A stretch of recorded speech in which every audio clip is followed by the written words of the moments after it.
Au chemin de cette édition, 2 éleveurs avironnais récompensés pour la productivité de leur cheptel à la foire de Brapanon, la journée mondiale de la tortue célébrée aux avirons, un questionnaire en ligne sur l'avenir du centre-ville, des réponses déjà nombreuses, les travaux pour couvrir les préaux dans la majorité des écoles de la commune se terminent, le centre de loisirs pour adolescents a découvert l'archerie, une activité similaire au paintball, les jeunes de l'OCA U13, U15 et U17 ont quitté l'île, cap à présent pour eux sur le football européen.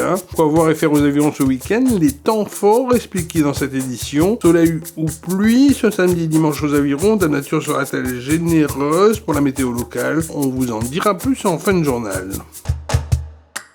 La dernière édition de la foire de Brapanon de mai 2023 a plébiscité un éleveur porcin avironné. 13 lauréats se sont vus décerner un prix. Parmi eux, Florian Nicole du Théblave a tiré son épingle du jeu en gagnant pour la 3e fois consécutive le prix de la meilleure productivité, soit une moyenne de 37,6 porcelets par truie et par an. J'ai fait ce choix de carrière, c'est par rapport que j'aime les animaux. J'ai toujours aimé ces animaux, donc j'ai eu une opportunité de reprendre cet élevage. Et je suis tombé dans mon beurre. L'élevage, c'est 24 heures sur 24. Vous pouvez nous raconter une de vos journées ou une de vos nuits? La journée, on commence à peu près à 7 heures. Et après, on donne manger aux animaux. On commence par les truies. Après, c'est les petits. Et après, on finit par les gros. Mais après, on a pas mal de choses à faire chez l'élevage. Surtout qu'il y a des mises basses, c'est surveiller attentivement les petits porcelets, de manière à ce que de ne pas les perdre. Et après, il y a la pesée des cochons, il y a les vaccins, il y a pas mal de choses qu'on fait sur l'exploitation. Je suis un adhérent de la CPPR, donc la coopérative producteur de porc de la Réunion. Qui est basé où, le siège social? Le siège social est à l'Étang-Salé. Donc je suis fier de représenter ma coopérative, que ce soit à la foire de Brapanon que dans le reportage, parce que c'est une très belle coopérative. Et vous êtes combien d'éleveurs de porc dans la coopérative? On est à peu près, gros doigt, entre 120 et 130 éleveurs à La Réunion dans la coopérative, qui est basée un peu partout sur l'île. Et la coopérative, elle vous aide comment dans votre travail? La coopérative, elle nous aide surtout pour, déjà pour l'achat des repros, pour les semences. Après, on a aussi les échographies. Après, il y a les tatouages pour pouvoir reconnaître l'élevage. Et aussi pour la vente de nos cochons. Donc on est en exclusivité avec la coopérative pour tous les charcutiers. Après l'élevage porcin des avirons, la foire de Brapanon a aussi mis à l'honneur l'élevage ovin des avirons avec ses brebis, agneaux, agnelets ou petits agneaux et autres béliers. Là encore, la meilleure productivité des brebis a été ainsi saluée, de quoi rendre fier et heureux Sébastien Rigbourg, que nous avons rencontré quelques jours après dans sa petite exploitation du chemin Mélina. En 2008, j'ai repris l'exploitation familiale. Grand merci à mes parents d'ailleurs pour ça. Et j'ai souhaité diversifier, parce que je fais de la vache allaitante aussi, et j'ai souhaité diversifier avec la production ovine. Alors sur la production en elle-même ovine, c'est quoi vos journées types et peut-être vos nuits? Les journées types, déjà, le plus gros travail, c'est de faire la récolte de l'herbe. Après, au niveau, c'est le suivi des chaleurs, la pose d'éponge. Après, l'alimentation des bêtes, c'est le matin, on va dire 45 minutes le matin, 45 minutes le soir. Et gérer un peu tout ça. Quand on dit les avirons terre agricole, est-ce que vous êtes d'accord avec ça? Oui, je suis d'accord. Et la preuve, comme quoi là, comme moi, il y a eu un autre éleveur qui a été récompensé aussi, c'est preuve comme quoi on est capable dans la commune aussi au niveau agricole. J'aimerais agrandir, surtout là, comme on voit, c'est un bâtiment, c'est avec de la récupération, c'est un ancien bâtiment bovin. Et j'aimerais trouver encore du foncier et pouvoir faire un bâtiment et travailler dans de meilleures conditions. C'est un métier, vous faites que ça dans l'année? Oui, que ça, à plein temps. Le 23 mai dernier, on fêtait la tortue dans le monde entier, l'occasion d'aller en visite au jardin des tortues aux Avirons, implanté chemin numéro 1, qui accueille chaque année plus de 68 000 visiteurs, une ferme pédagogique dans un parc arboré qui fait le bonheur des petits et des grands. C'est la journée mondiale de la tortue. Nous-mêmes, on a essayé de faire beaucoup de publicité, ramener des choses, même il y aura des gens qui viendront, il y aura des conférences. Il faut savoir aussi que ces tortues-là, justement, dans les forêts, elles mangeaient des quantités de lianes qui défendaient justement aux plantules de voir le jour. Donc ces lianes-là, maintenant, que ce soit le tabac-bœuf ou alors lianes papillons et tout ça, les tortues, il y a eu des essais ici même où on voit que les tortues adorent ces plantes-là. Donc c'est peut-être parce qu'il n'existe plus les tortues en forêt que voilà, ces plantes-là progressent et nos plantes endémiques sont complètement étouffées par ces lianes. Dans le cadre du dispositif Petite Ville de demain, et pour repenser et redynamiser le centre-ville des Avirons, un questionnaire pour collecter un maximum d'avis sur l'avenir du centre-ville des Avirons est en ligne depuis le début de la semaine sur la page Facebook et le site internet de la collectivité. Vous avez toujours la possibilité d'intervenir sur le sujet jusqu'au 16 juin prochain inclus et faire comme les centaines d'Avironnaises et d'Avironnais qui ont fait part de leur avis sur la question. Les travaux pour couvrir les préaux dans la majorité des écoles se terminent. Toutes les écoles primaires de la commune sont concernées, hormis pour l'instant l'école Paul Hermann. Les 4 chantiers ont coûté 1 450 000 € hors taxes. L'Europe, via le FEDER, a contribué aux travaux pour un montant de 1 270 000 €. Donc nous nous retrouvons actuellement sur l'école maternelle Sainte-Émile Christ, sous un chapiteau qui a été installé effectivement pendant ces vacances scolaires de mai.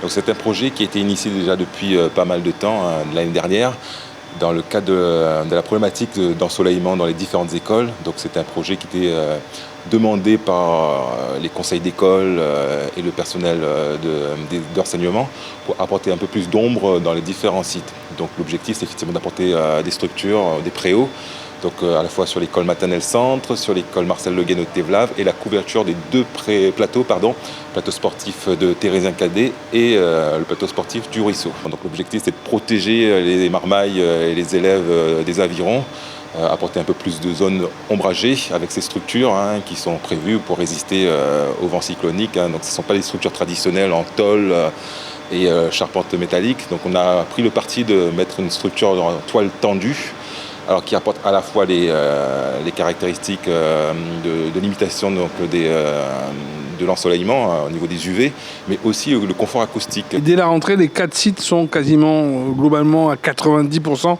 terminés. Alors, sur l'école maternelle centre, oui, on peut dire que c'est terminé. Sur l'école Marcel Le Guen également. Concernant les plateaux, la couverture est faite. Il ne reste plus que l'aménagement du sol et ça sera fait dans les prochains jours. Le centre de loisirs pour les adolescents continue de permettre aux jeunes avironnais durant les vacances de se retrouver, de pratiquer des activités diverses et variées. Cette semaine, les ados ont ainsi découvert les joies et la stratégie du jeu de l'archerie, une activité proche du paintball, mais tout aussi passionnante et ludique. Le but du jeu, en fait, c'est que chaque équipe doit viser la partie, comme vous voyez, avec les blocs blancs. Ils doivent faire tomber pour marquer le maximum de buts sur l'équipe adverse. Donc l'intérêt de ce jeu-là, c'est la camaraderie, c'est de l'entraide et c'est peut-être un peu de stratégie. Voilà, la stratégie, cohésion, collaboration, le visé, tout ce qui va vraiment avec cohésion mais surtout mixité du groupe aussi. Donc mixité du groupe, cohésion, est-ce qu'on peut dire que c'est les 2 mots forts qui résument ce centre d'ado ? Tout à fait, c'est les 2 mots forts et qui rapprochent les valeurs mises en place par le projet éducatif de la commune. Comment tu les trouves ces jeunes avironnais ? Ils sont dynamiques, enthousiastes ? Ils sont très dynamiques, enthousiastes et ils ont envie de découvrir justement. Ils sont très enrichissants aussi, nous apportent quand même plein de choses aussi. On découvre plein de choses aussi avec ces jeunes-là. Donc c'est toute une manière de vivre ensemble et d'avancer justement, mettre en place une bonne cohésion de tous ces jeunes-là. Pour rappel, les demandes d'inscription sont d'ores et déjà ouvertes pour les centres de loisirs qui commenceront la mi-juillet pour les enfants de 4 à 11 ans à l'école du Ruisseau, à l'école Paul Hermann, à la maternelle Charles-Émile Christ et à l'école Marcel Le Guen du Thévlave. Le parking de l'école Paul Hermann, en centre-ville aux Avirons, a été mardi en milieu d'après-midi le lieu de rassemblement des équipes U13, U15 et U17 de l'Olympique Club des Avirons. Nos jeunes footballeurs ont pris l'avion pour Paris avant de rejoindre Lourdes et Barcelone pour des tournois de niveau international. Le retour au bercail de nos équipes est programmé pour le 7 juin prochain à 13h. On a des oppositions prévues pour les 15 ans, 17 ans et un tournoi pour les 13 ans. Et après la fin de ce tournoi, le lendemain, on va sur Barcelone pour le tournoi qui concerne les 3 sections. Et comment on se sent pour le départ et c'est quoi les objectifs du club ? Alors l'objectif, c'est de faire découvrir déjà à ces jeunes-là, parce qu'il y en a beaucoup qui n'ont jamais voyagé, et de voir autre chose, un autre football qu'on n'a pas ici, parce que c'est toujours différent quand on est ici et de l'autre côté. Donc c'est permettre à ces jeunes-là de voir autre chose au niveau football. Vous allez nous tenir au courant des résultats, je suppose ? Tout à fait, donc on va essayer de relier un petit peu tout ce qu'on fait quand on sera là-bas, les activités, les sorties et les tournois et tout ça. Il y a beaucoup d'émotions, il y a beaucoup de tensions ? Oui, beaucoup d'émotions, de la joie, beaucoup de stress aussi par rapport au match là-bas, au tournoi à Lourdes et à Barcelone. Oui. Et l'objectif c'est quoi ? C'est s'amuser ou vraiment participer à fond dans la compétition ? S'amuser, prendre du plaisir et participer pour essayer de ramener la coupe à la maison. L'Aviron, petite ville sportive, donc on y est puisque là nos jeunes vont partir en Europe. Donc ils vont rencontrer donc d'autres jeunes de là-bas. On va se mettre en compétition, donc c'est important pour moi. C'est à la fois un sentiment de fierté de les voir partir, c'est aussi un sentiment de satisfaction par rapport à la politique sportive qu'on mène aux Avirons. Ils partiront donc avec les Avirons dans le cœur, reviendront avec l'Europe dans le cœur. Et bien sûr, j'imagine la joie des familles quand ils vont revenir pour partager tous ces souvenirs, cette expérience qu'ils ont connue donc en Europe. C'est très important pour eux sur leur développement personnel. Idée de sortie, vendredi soir 26 mai à 18h, vous pourriez, si le cœur vous en dit, aller faire un petit tour à la médiathèque Jean-Bernard pour un funky musical, de quoi puiser intérieurement la force égrégore de l'artiste Caroline, native des Avirons, et qui se produit à la médiathèque à 19h. Ce sera au tour d'Aska de laisser libre cours à son slam enivrant. La ville des Avirons accueille l'équipe de collecte de l'EFSS La Réunion au Océan Indien le samedi 27 mai 2023 de 8h à 13h au gymnase du centre-ville. En donnant de votre temps aux autres, vous faites un geste essentiel et généreux, une bonne action qui participera à sauver 3 vies. Puis, comme à l'accoutumée, nous vous invitons à vous rendre dans les allées du marché forain du centre-ville qui se déroule le samedi matin sur le parvis de la mairie centrale pour faire le plein de fruits et autres légumes pays ou bien se ravitailler en bons produits du terroir. Et toujours ce samedi 27 mai, on vous invite à suivre les nombreuses manifestations organisées par l'entourage Pintade dans divers endroits de la commune. Cette journée festive de l'entourage Pintade démarre dès 9h et se termine en fin d'après-midi au programme des réjouissances, joutes verbales, ateliers d'art plastique et chants pour parents et enfants, sans oublier concerts de Maloya et spectacles des chasses. Ce samedi soir à 20h, dans le stade Polo Brabant, l'Olympique Club des Avirons accueille un Super de Poula. Les joueurs de la possession de l'AFC Altela, les joueurs des Avirons, toujours 6e au classement, devront se défaire du 7e au championnat s'ils veulent remonter dans les premières places et recoller enfin au trio de tête.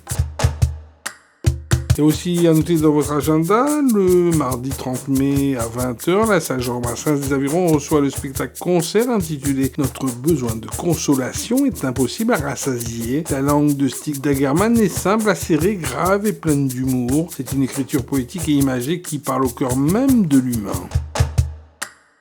À la page météo, le temps sur la commune des Avirons sera nuageux ce samedi avec un soleil qui aura du mal à trouver sa place. Le mercure affichera les 26 degrés, notant la présence de vent à 55 km/h dans les endroits les plus exposés en matinée de samedi et jusqu'à la fin de l'après-midi. Dimanche, c'est une petite pluie fine qui fera son apparition et qui touchera l'ensemble du territoire. Le ciel restera nuageux tout au long de la journée dominicale et le vent pourrait encore souffler en rafale jusqu'à 60 km/h. Le mercure atteindra de son côté, comme la veille, les 26 degrés.